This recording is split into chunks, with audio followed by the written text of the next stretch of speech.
PseudoPod is made entirely by humans in service of an ancient being wider than time and older than hope. She's nice. Says hello.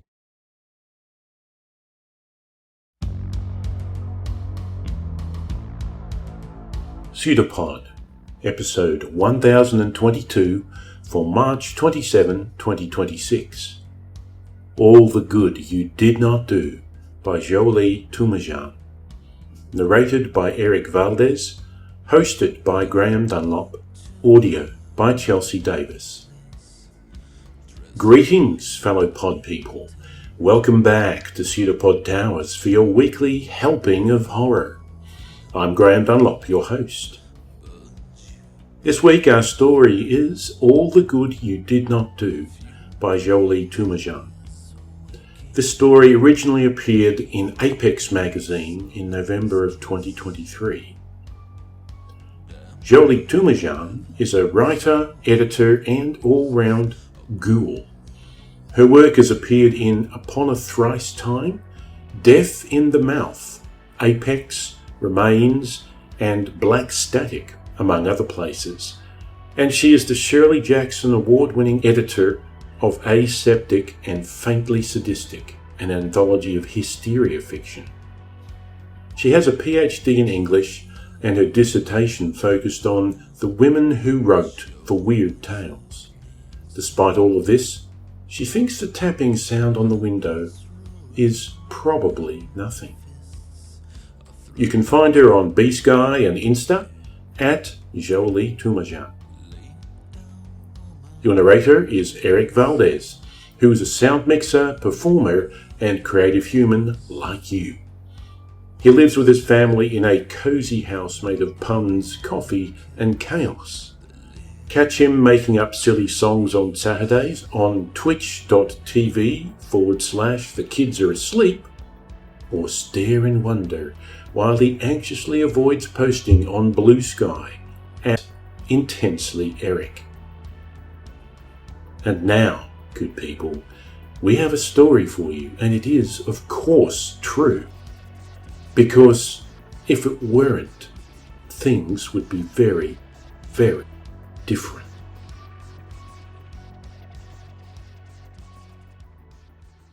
All the Good You Did Not Do by Jolie Toomajan. Read by Valdes. When the doors slide open, the screams escape. Saul is summoned from his security podium by the researchers' howls, and he slides in his formal uniform shoes until he finds them caged in an elevator open to the atrium-style lobby. A young man hauls a woman from the back of the elevator and slams her to the floor. Oh no, she's lost her shoes. The young man tears into the raw meat expanse of her neck with his teeth, ripping strips of flesh and spitting them next to her. He plunges his hands through her body, digging into her guts, and then he snaps his head and sees Saul, and he runs so fast. How could anything run that fast? And Saul fires his gun. When did I reach for my gun?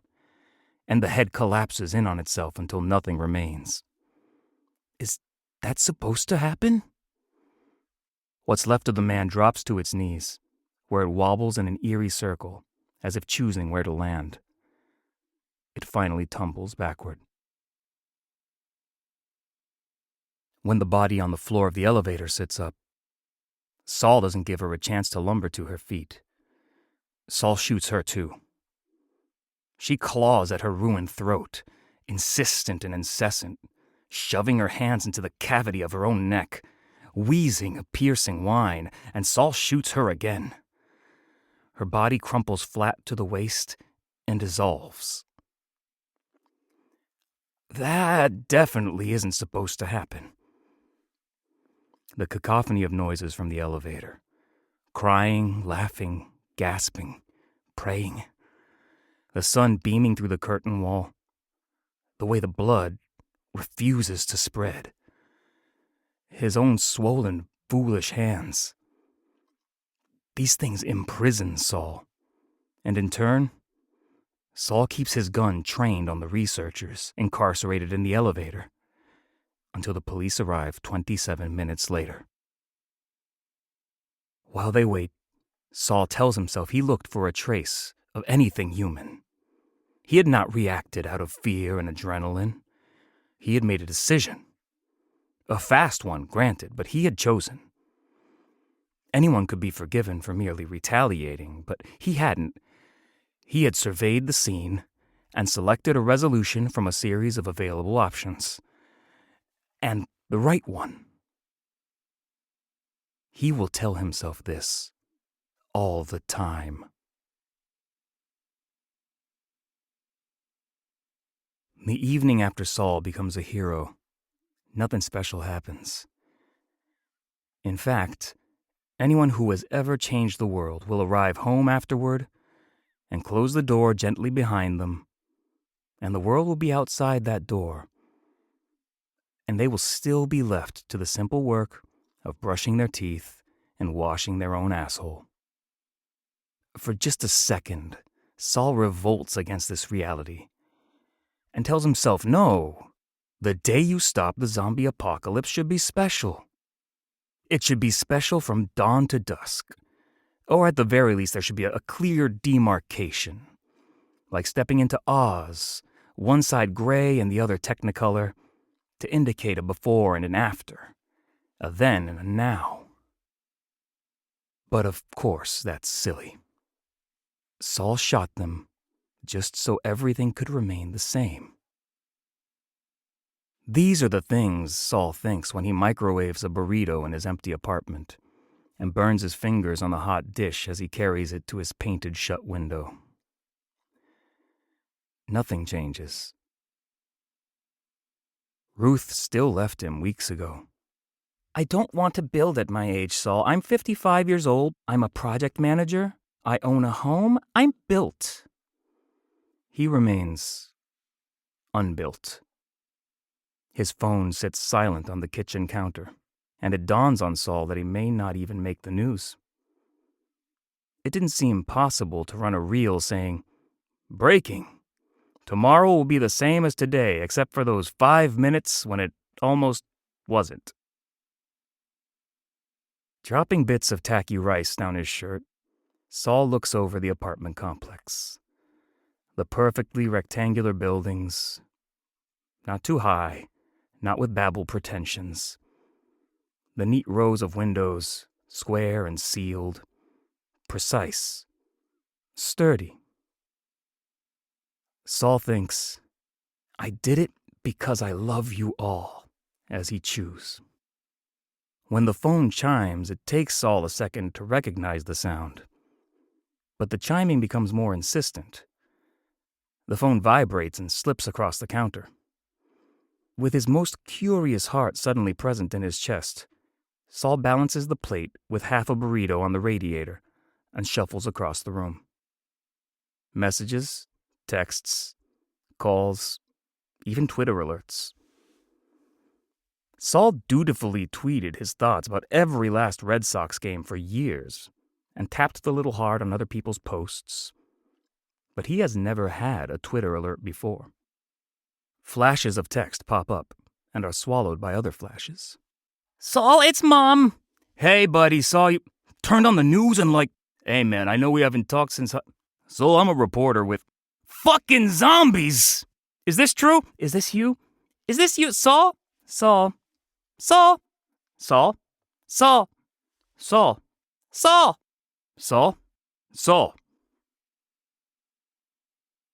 It takes Ruth less than 48 hours to text him, and less than 48 minutes from the text until she's picking her way over the apartment threshold, with her impossibly long legs, spindle-thin and kinky-kneed like a spider. She braces both hands on a stack of liquid death cases and shuffles sideways into the tiny foyer. I didn't buy those, Saul says. But I like that Joe Manganiello. He's a nice kid. Ruth says. I didn't buy any of it. Saul gestures at a stack of Nike shoe boxes piled to the ceiling, and several cases of Doritos with Our Thanks printed in the brand font, and a green cartoon zombie peeking through the triangle logo. Ruth clutches her brown leather purse in front of her and tilts her head like a bird. Saul notices the thin-heeled, pointy-toed shoes adorning her feet. He takes in the stockings clinging to her ankles, netting her shins and calves. He realizes. He leads her to the bedroom, where he dutifully pulls her legs over the side of the mattress and laps at her carefully until she comes, at which point, as expected, she climbs on top of him and bounces until he grunts and comes. She extricates herself from him and waddles directly to the bathroom to take a shower without saying a word, like always. And Saul lays in bed, listening to the patter of the shower, wondering about the miry ease of patterns, his dick shrinking in the cold. And Saul thinks, I love you all. Ruth doesn't quite move in this time, the same way she didn't quite move in last time. For several weeks, she treats her house more like a store, picking up deodorant after work, grabbing more comfortable shoes. But like last time, the fetching trickles to a stop, and the situation reverses itself. Ruth only stops at Saul's apartment to fetch something left behind, making excuses for why she won't be staying. For some things, she doesn't bother. Apparently, she never really liked that brown leather purse. And a toothbrush is a small price to pay when trying to disappear. Saul feels like he should mourn, but he doesn't. He only loves the steady certainties of her. That is all he can love, because that is the only part of her he knows. That hadn't changed either. Most people forget Saul's face within a few weeks. The slaps between the shoulder blades and requests for selfies stop. The new barista at his coffee shop is young, doesn't know who he is, charges him for his black coffees again. He only gets texts from his mother and a few friends from the synagogue, with whom he plays weekly games of apples to apples. They want to make sure he'll still be coming to the games. Saul is. Online, however, Saul becomes a kind of folk hero. #ThanksSaul trends after every episode of The Walking Dead. Saul has always tweeted rather a lot, but now people talk back to him. He's attached to his identity as the guy who stopped it, the platform glued to his feet. His "Verdugo should have caught that" is retweeted 2,000 times, commented on 700 times, liked in the hundreds of thousands. When someone asks Saul to describe what it was like when the elevator doors opened, Saul replies, "Scary." 100,000 retweets of this prompt a flock to his comments, calling him Uncle Saul and asking him for advice. "Uncle Saul, I asked out a girl I really like and she said no. How do I win her over?" "You don't." "Uncle Saul, I'm pretty sure I'm gay." "Mazel tov." "Uncle Saul, how do I tell my parents I switched my major from pre-med biology to journalism?" "I switched my major from pre-med biology to journalism." "Uncle Saul, what's your favorite movie?" "Night of the Living Dead. More than horror, very socially aware film." Saul finds himself awake late into the night, bathed in the glow of the phone, a bit delirious from exhaustion, but helping. Saul is equal parts enamored and uncomfortable, but he accepts the job with both hands, absent father to 1,000 children he will never meet. He loves all of them, too. He pictures them as baby birds, waxy mouths agape, bug-eyed and sick-skinned.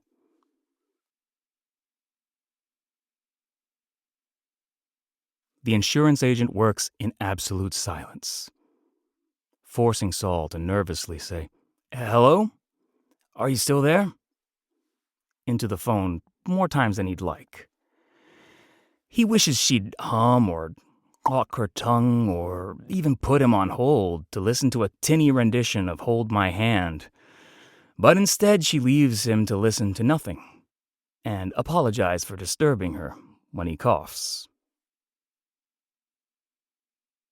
Okay, so you'd be entitled to therapy for a year for a qualifying event, but it looks like this isn't qualifying. That can't be right. I read all this paperwork, and one of the covered incidents is an incident which results in the loss of human life. Our internal investigation determined you weren't involved with the loss of human life. They weren't human, so the contingency doesn't apply. What? They ceased being human the moment they were infected. It's more akin to needing to shoot a rabid dog. She doesn't disturb the following silence either, and never says, "Sir? Sir, are you still there?" She waits for Saul to return to his body, and Saul opens and closes his mouth several times, discards thought after thought, response after response, until he settles on, "Okay. What am I entitled to?" For that, we offer a discount on 4 therapy sessions if all sessions are completed in the same month. It will be $75 a session instead of $150. Thanks. Saul hangs up. Now an update on the shooting of 2 researchers infected with what experts are calling a zombie virus. 34-year-old Gregory Babajanian and 28-year-old Heather Summers, both working as research assistants at the ODHS High Containment Laboratory, lost their lives in the event. The pair were shot by security guard Saul Friedman after exhibiting erratic behavior, allegedly as a result of accidental exposure to the unnamed pathogen. Heather Summers and Gregory Babajanian. Gregory had been the first, the one who ran. Heather, the second, the one who sat up. Gregory's body couldn't decide where to fall. Heather let out the ear-splitting whistle. Gregory had torn Heather apart with his hands and eaten her guts. Heather's fists disappeared into her own gashed throat. Erratic. Today, Gregory's mother filed suit against ODHS as well as several researchers working on the floor. Mrs. Babajanian alleges her son sent her several months of texts, calls, and emails revealing a disturbing work environment, where senior investigators had the pair of assistants complete the most dangerous tasks, one that would lead to pathogen exposure, without checking their safety gear. Saul attempts to write this reality over the screaming faces in the elevator, to weave it between the piss-stained leggings and the screamed raw throats. One of the gentlemen, Saul's age but in a fitted gray suit and cleanly pressed tie, looked like he could have been a senior investigator. He may have sown but not reaped. One of the women, too, maybe. But it was hard to tell with the women who dyed their hair and exfoliated their faces. But she was wearing stockings, what his mother would have called nylons. She had thanked Saul, was one of the first to stumble out of the elevator and clasp his hand. He wondered if any of the texts were about her. He had seen Heather and Gregory go by every day. What would he have seen if he looked harder? That Gregory lost weight? That the skin around Heather's eyes had thinned, shrank, taken on a purple tinge? Were there skipped lunches, larger coffees, later nights, slumped shoulders? Saul missed so much. She is seeking an undisclosed amount in damages. Saul pushes the power button on the remote control, and the fake leather recliner squeaks when he droops. His fingers wind around each other in his lap, and Saul entangles them, first left over right, changes his mind and slots them together right over left. The phone chimes. Then again. And again. Saul slaps his knees and stretches his back before he paddles into the kitchen and turns the phone off. The chair waits for him in the darkened living room, and Saul sits there until morning. Saul discovers that, strictly speaking, having a float in Macy's Thanksgiving Day Parade is not as exciting a prospect as one would hope. He sits like a toad at the top of the ODHS float, and on rungs below him, Rockettes, dressed in positive pressure personnel suits, dance with syringe canes wound in silver tinsel. He's in the middle of the parade, a respectable distance from both Garfield and Santa, and nobody waves. Cameras already recording, stay recording, but nobody whips out their phone to capture him. And when he gingerly waves at the crowd, they look anywhere but at him. Now and then, when the parade stops, he can hear several voices ask, "Who is that?" in tandem. And when they get the answer, they shuffle and scroll until he passes. Saul is a hero, but he's also a reminder of how quickly it could all go away. And while everyone is polite, nobody really wants to see him. This is why he didn't even want to go on the float. But ODHS insisted, because his absence might telegraph a disconnect. People want to know Saul is still involved, protective, like Batman. Of course, he's not. Saul has been excused from ever returning, but will draw his salary until he dies. ODHS said it was the least they could do. And they are right. It is the least. But the truth is, the one Saul won't admit to himself, not when he's looking into his mother's worried and proud eyes, and not when he's laying alone at night in the heavy dark. It seems easier to just agree. Like any other course of action would cause energy to be destroyed. Like resisting makes the world a little smaller. That is how Saul found himself on the float, and how he found himself reaching for a gun he didn't have. The lurching stumble, arms dangling like a gorilla, catches his eye first. The familiarity of the movement stops the breath in his throat. A fat, formless ache. It had been for nothing. It had gotten out anyhow. When the first stream of vomit splashes on the pavement, Saul squints. There is no blood. There are no screams. A drunk kid with lank hair and dirty jeans stumbles away from the first splash and lurches toward a garbage can. A girl appears holding a bottle of water and rubs the young man's back. Saul sits back. For the rest of the parade, he smiles, but does not wave. Saul dreams of crowds of headless people, riding a metro escalator surrounded by people with no heads having conversations, carrying lattes, dragging wheeled briefcases. Saul dreams of bushes becoming human, of winding vines around his throat. Saul dreams of pale white mice with red eyes raining from his ceiling, pouring themselves from the faucets. Saul dreams of mannequin legs marching up the stairs to the apartment building, slithering through the doorway and standing in judgment at the foot of his bed. Saul dreams of eggs, hatching bloody, skinless chicks, of needles, fluorescent lights, bony hands, shiny navy blue shoes. Saul dreams of getting dressed in his uniform, fixing his belt over his paunch, and driving to work, in such realistic detail that he wakes up disoriented, confused about how he got home. Unfettered Saul, sick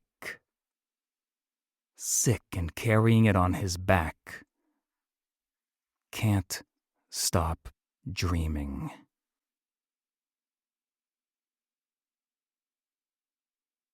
The first thing Saul notices about the letter is that it's a letter. The envelope is slightly wrinkled, the address written in script and ink. And Saul is sure this letter was sealed by someone licking the adhesive strip with their tongue. No sponges were involved. Saul can't tell the difference between the paper and his fingers, both dry and frictionless, like powder. The letter begins, "Thank you for killing our children." There are details. Saul is pretty sure, but he can't absorb them. The words refuse to stick. He reads again. He mutters some out loud, and those are more permanent. Mostly words of forgiveness, of assurance, some details. Gregory's younger sister, Sosie, would like to go to school for biochemistry and continue his work. Heather's fiancé, Evan, has started a foundation in her name for women in STEM. He stops reading. Though Saul will read and remember all of these words later, he will actually read them over and over, commit them to memory, recite them to himself when he is lying in bed watching the halo of the street lights. Think of the implications of the smallest details. Craft 1,000 letters in reply he will never send. Right now, he can only understand one sentiment. The sacrifice was necessary.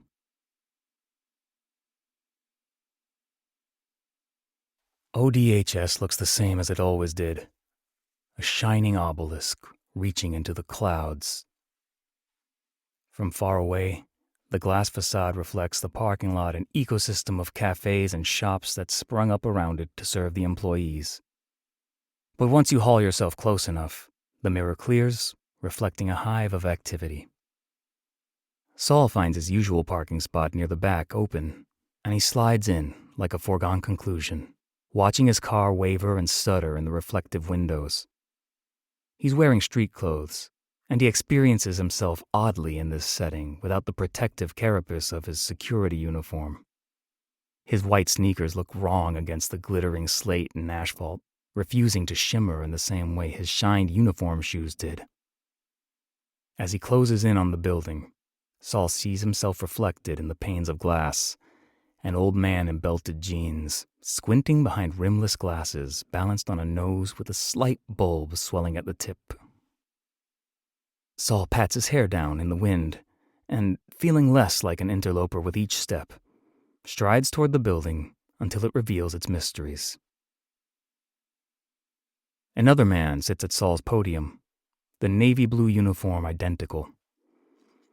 The new man nods curtly at two women who flash their lanyards at a glowing disc on the wall and disappear into the waiting mouth of the elevator. Is it the same elevator? Did they tear out the car and replace it with an identical one, or just clean it? Saul tries to rearrange the lobby, to place all the horror of the day back on the stage, the body on the floor. Heather. Gregory's lurch. The huddled researchers crying. Even the men. Especially the men. Saul frozen with his gun trained on them. As hard as he tries to recreate the scene in his mind, it eludes him. He can only see the lobby as it is now, a bustling anthill leading to a series of laboratories, full of life, coffees on every desk, etched nameplates next to the more important offices. The work continues. Saul stares up at the tower, tries to determine which floor it is. He isn't sure of the criteria. Does one seem less busy than the others, or more nervous and careful? Nobody leaning back in their chairs? The new Saul notices him, leaning forward and talking discreetly into his company phone the way they were both taught. New Saul has no idea who Saul is, has no idea he's New Saul. And when the director of facilities and security comes down, he will slap Saul on the back and explain to New Saul the reality of his position. The director will invite Saul to lunch, but won't invite Saul inside. Saul will never be allowed inside again. This he knows. Above him, the colony of researchers continues to operate. Saul heads back to his car, touches the reflective expanse with his gaze before he drives off, cloaked in doubt.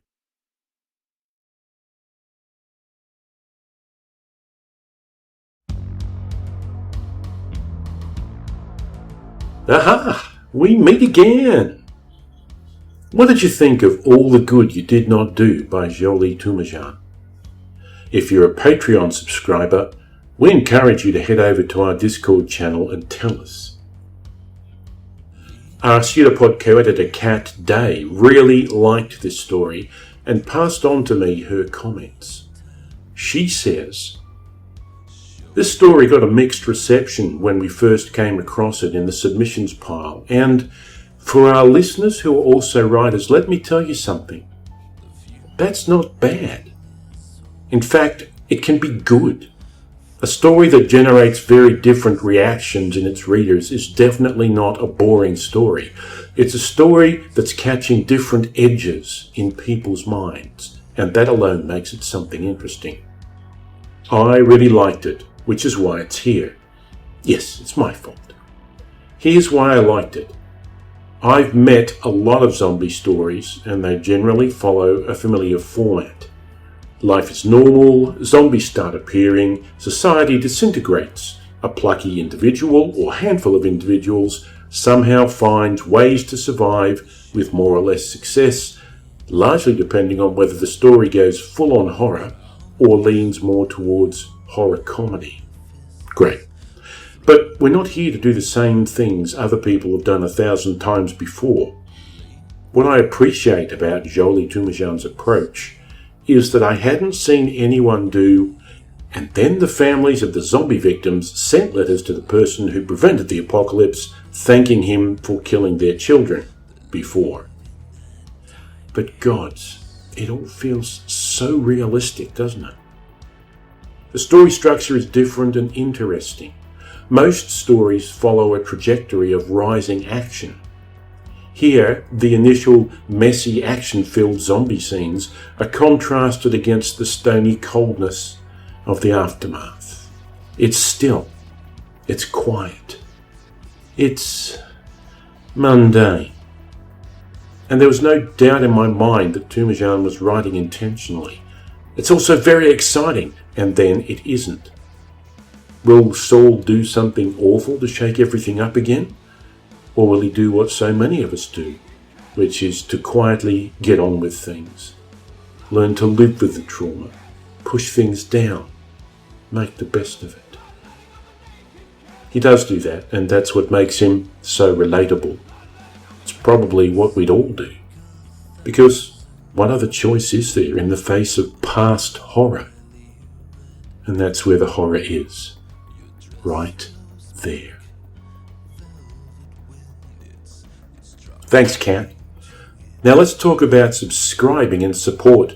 We're a non-profit, part of the Escape Artists Foundation, which has been a leader in our industry for 20 years, pioneering submission-based short speculative fiction podcasting. PseudoPod itself is 20 years old this year, and we've got some fun things coming up for that. Watch this space. Many of you already support our Patreon, and Escape Artists has always relied on the generous support of our audience members to bring free, accessible, speculative audio fiction to millions of people worldwide.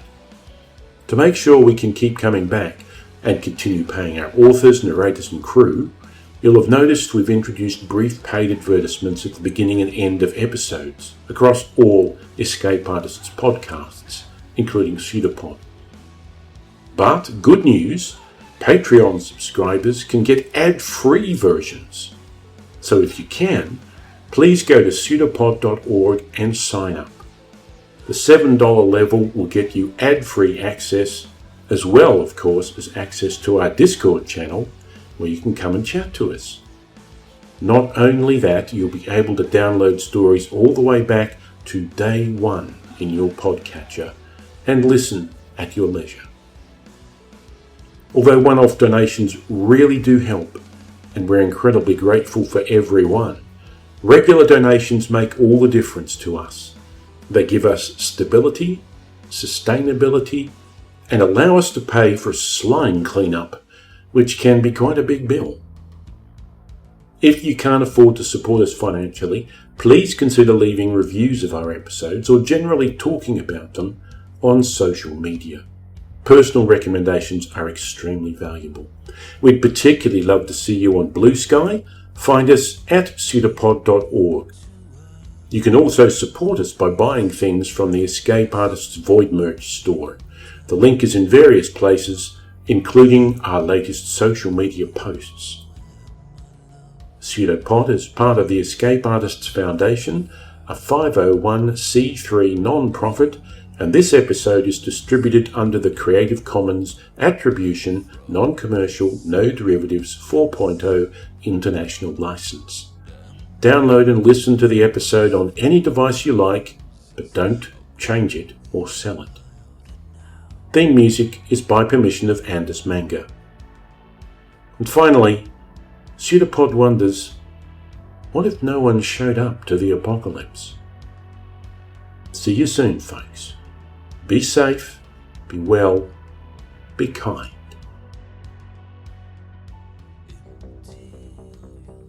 When you listen to a narrator or let yourself go into a story, you are letting yourself go into the car of a stranger. You are getting into the car of a stranger. You are walking in the front door of someone you do not know. It's a pseudopod. It's a big foot. It's all about podcasts these days.